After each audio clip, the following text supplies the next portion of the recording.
All right, welcome to Advent at GCC. And I realize it's early in the season, and yet we're still going to go after Advent. And we're going to do 7 weeks. And I had this dream that I wanted to capture the humanity of Jesus. So oftentimes we get wrapped up in hope and love and peace and joy, and we get this divine image of who God is, and yet we miss just the humanity of who Jesus is. This guy, this actual human, this person. And so what I wanted to do is I want to be able to tell the story of the human Jesus and bring in the divine aspects, but bring it from a standpoint of like, this was a person who lived like you and me. Now, I realize that in the Advent story, we crescendo at the birth of Jesus. And to be honest, that leaves about 30 or 35 years left of his life to figure out what's going on with the rest of Jesus. And so what we're going to do is we're going to work backwards through this. And so today I'm going to start at the resurrection and we're going to work backwards. And I know many people have gone through loss in their life. Loss is one of those things that we just have to become accustomed to, and it never gets easier. Loss always seems to be like this dog ear on the pages of our life, and it never goes away. You can kind of forget about it, but it never goes away. But this loss was the loss of the Messiah, the best friend of the authors of the Gospels, the one that shows up to Paul, who didn't even see the Jesus that we're writing about and talking about, but had such an encounter that it marked the rest of his life. And I know I take for granted that we're talking about the resurrection of the dead. I've never seen a resurrection. And I'm not here to proof text that Jesus popped out of the grave after being in there for 3 days, but I am here to walk us through those familiar feelings that we all experience in loss and experience the humanity of them all together in what Jesus is doing.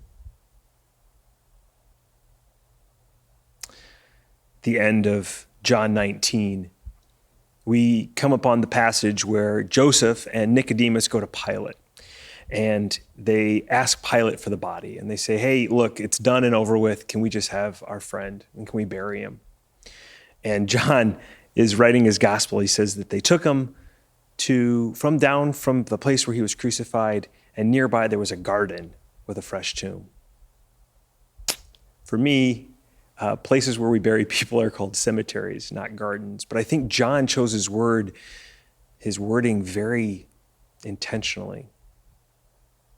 And the first people to hear this narrative would have been men and women who grew up in the Jewish faith. And they would have instantly been drawn back to this idea of the garden, where it all started, where Adam and God walked in the cool of the garden. And the one who was the gardener was the divine essence of God there with Adam in that moment.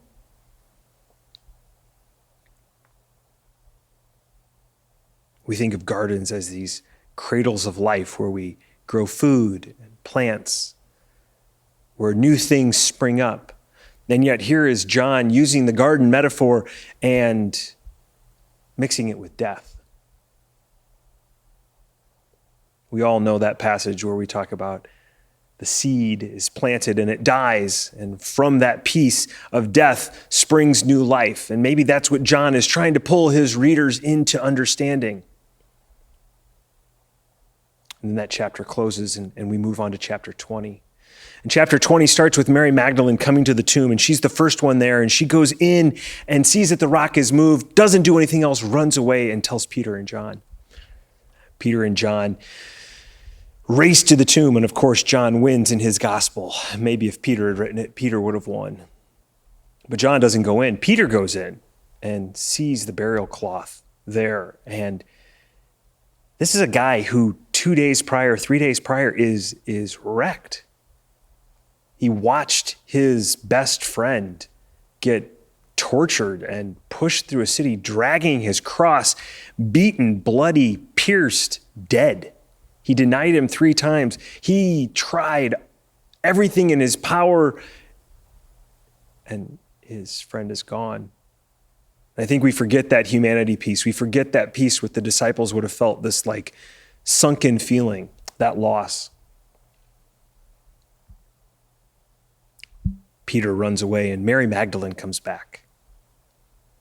And she goes in the tomb and she pops in the tomb and there are two angels sitting there. And she has a conversation with them like you do, right? You just talk to the angels. She said, "Where is he?"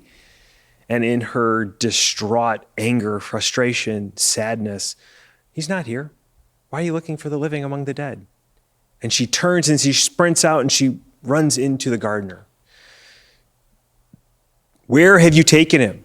Like, where is the body of the one I love? What have you done with him?" Mary, it's like, oh, my friend is back. My friend. And what is Mary's first response? She tries to hug him and Jesus is like, hang on a sec. Take a deep breath. Take a step back. It's okay. It's going to be okay.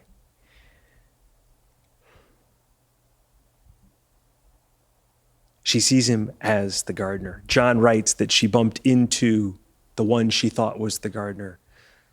What does a gardener do? A gardener tends to the plants, cultivates, plants seeds, harvests, trims, prunes.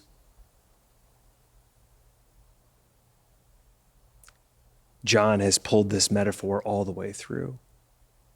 The original garden and the original gardener have come back and have been reborn and have started something brand new. John adds in this detail on the first day of the week, on the 8th day of the week, right? We know that 7 in Jewish numerology is this number of completion, that the old way was done. It was over. And here it is on the 8th day, the first day of creation, the first day of something brand new. I think we as believers think that Jesus came to usher in Christianity.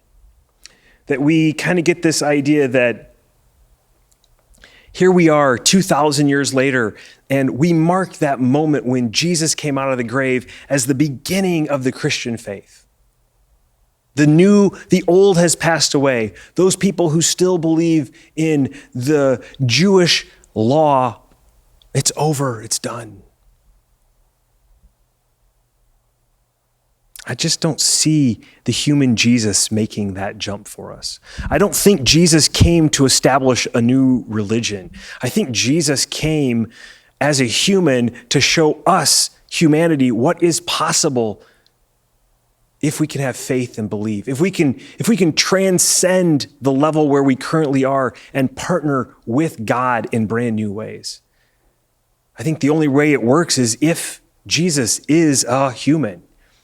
If he just shows up on the scene as a 30-year-old God child who got beamed down and suddenly has a powerful ministry, we can't attain that. We can't make that jump. That's not who we are. We've been born of a woman and a man, and we're working it out in real time, and it's messy and it's complicated. And yet, Jesus was all that. Jesus was a cranky baby at times. I can't prove that, but I've never met a baby that didn't cry. And he was a 12-year-old, and he was a 17-year-old, and then he was a 25-year-old. And it says he went through every single temptation that we've gone through. He's gone through every hardship that we've gone through. He's gone through loss. He's gone through times when he's won. He's won gracefully. He probably lost with great humility and grace as well. That human piece, that element. And we're able to ascend like little Christ. In fact, Christian is a little Christ.